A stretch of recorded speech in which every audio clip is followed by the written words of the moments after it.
Committee సభ్యులు ఆయన దుస్సాలతో సత్కరించడం జరుగుతుందండి.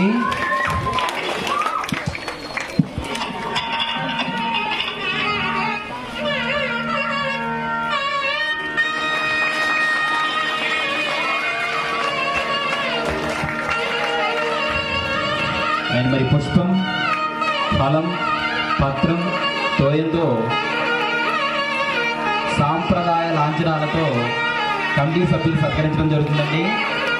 ఫలములతో, పుష్పములతో, దుస్సాలతో ఆయన్ని మా ఆలయ ప్రాంగణంలో వచ్చినందుకు ఘనంగా సత్కరించడం జరుగుతుంది కమిటీ సభ్యులు. ఒకసారి అందరూ కూడా ఆయన ఇంతసేపు